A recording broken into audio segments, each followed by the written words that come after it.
Hi hello నమస్తే welcome to పూరా local. Bangladesh ప్రధాని షేక్ హసీనా రాజీనామా చేశారు. గత నెల రోజులుగా బంగ్లాదేశ్ అల్లర్లతో అట్టుడుకుతోంది. రిజర్వేషన్ల వ్యవహారంతో అక్కడ అల్లర్లు తారాస్థాయికి చేరాయి.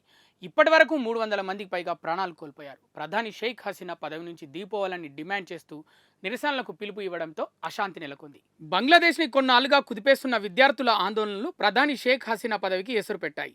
ఎడతగని హింసాత్మక ఘటనలు ఆ దేశాన్ని మరోసారి సైన్యం పాల్చేశాయి. కొద్ది నెలల క్రితమే వరుసగా 4వ సారి బంగ్లాదేశ్ పాలనా పగ్గాలు స్వీకరించిన హసీనా మరో మార్గాంతరం లేక స్వదేశాన్ని వీడాల్సి వచ్చింది. క్లిష్ట పరిస్థితులను ఎదుర్కొంటున్నామంటూ ప్రజలకు సందేశం ఇచ్చిన బంగ్లా సైన్య అధ్యక్షుడు మధ్యంతర ప్రభుత్వ ఏర్పాటును ప్రకటించారు. సర్కారీ కొలువుల్లో రిజర్వేషన్ల సంస్కరణలకు పట్టుబడుతూ గత నెలలో బంగ్లాదేశ్ విద్యార్థులు రోడ్లపైకి వచ్చారు. వారి నిరసనలు హింసాత్మక రూపు దాల్చడంతో ప్రభుత్వం దేశవ్యాప్తంగా వర్సిటీలను మూసివేసింది. సైన్యాన్ని రంగంలోకి దించింది. ఆందోళనకారులకు అధికార అవామీ లీగ్ అనుబంధ విద్యార్థి సంఘాలకు మధ్య ఘర్షణల్లో దేశం అగ్నిగుండమైంది. బంగ్లాదేశ్ స్వాతంత్ర సమరయోధుల వారసులకు ప్రభుత్వ ఉద్యోగాల్లో 30% మేర ప్రత్యేక కోటా ఉంది.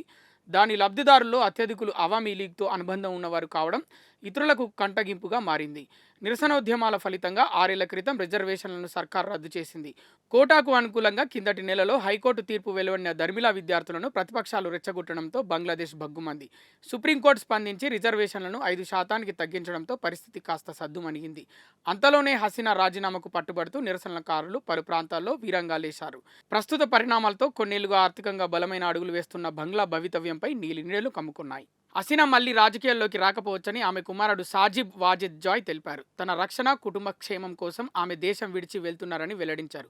వెనుకబడిన దేశాన్ని అభివృద్ధి పథంలో దూసుకెళ్లేలా ఆమె పనిచేశారని, అయినా ఇటువంటి ఆందోళనలు తలెత్తడం పట్ల ఆమె అసంతృప్తిగా ఉన్నారని చెప్పారు. బంగ్లాదేశ్ జాతిపిత ముజిబుర్ రెహమాన్ హత్యకు గురైనప్పుడు ఆయన కుమార్తె హసీనా విదేశాల్లో ఉన్నారు. 1981లో మాతృభూమికి తిరిగి వచ్చిన ఆమె ఆర్మీ ఆగడాలపై అలుపెరగని పోరాటం చేశారు. తండ్రి స్థాపించిన అవామీ లీగ్ సారథ్యం చేపట్టి 1996లో తొలిసారి ప్రధానిగా ఎన్నికయ్యారు. 2001లో ఓడిపోయిన 2009లో మళ్లీ అధికారంలోకి వచ్చిన హసీనా అప్పటి నుంచి ప్రతి ఎన్నికల్లో విజయం సాధించారు. ఆమె పాలనలో ఆ దేశ తలసరి ఆదాయం 3 రెట్లు పెరిగింది. దక్షిణాసియాలో రెండో అతిపెద్ద ఆర్థిక వ్యవస్థగా బంగ్లాదేశ్ ఎదిగింది. కానీ దేశంలో దాదాపు 2 కోట్ల మంది యువతకు ఉపాధి కరువైనట్లు పరిశీలనలు వెల్లడిస్తున్నాయి. ద్రవ్యోల్బణం 10%కి చేరడంతో సామాన్యుల జీవితాలు దుర్భరమయ్యాయి. అధికార గణం అవినీతిపైన ప్రజల్లో తీవ్ర అసంతృప్తి కూడగట్టుకుంది. ఇన్ని ప్రతికూలతలు ఉన్నప్పటికీ ప్రతిపక్షాలు ఎన్నికలను బహిష్కరించడంతో ఇటీవల సార్వత్రిక సమరంలో అవామీ లీగ్ గట్టెక్కింది. హసీనా హయాంలో భారత్ బంగ్లా బంధం బలపడింది. 2023-24లో ద్వైపాక్షిక వాణిజ్య విలువ 1.17 లక్షల కోట్లు. ఈశాన్య భారతంలో వేర్పాటువాదుల ఆట కట్టించడంలో ఇండియాకు హసీనా చాలా సహకరించారు. స్వాతంత్ర్యం అనంతరం బంగ్లాదేశ్ సుదీర్ఘకాలం సైనిక పాలనలో మగ్గిపోయింది. అదే పరిస్థితి మళ్లీ తలెత్తడం ఆ దేశ ప్రజాస్వామిక వాదులను తీవ్రంగా కలవరపరుస్తుంది. విస్తరణవాదంతో బుసలు కొడుతున్న చైనా ఢాకాను తన గుప్పిట్లోకి తెచ్చుకొని ఇండియాను చక్రబంధంలో ఇరికించాలని తలపిస్తుంది. భారత్తో చెల్మికి ప్రాధాన్యమిచ్చే హసీనా పదవి పోవడానికి కారణమైన తాజా ఘర్షణల వెనుక డ్రాగన్ హస్తం ఉందన్న అనుమానాలున్నాయి.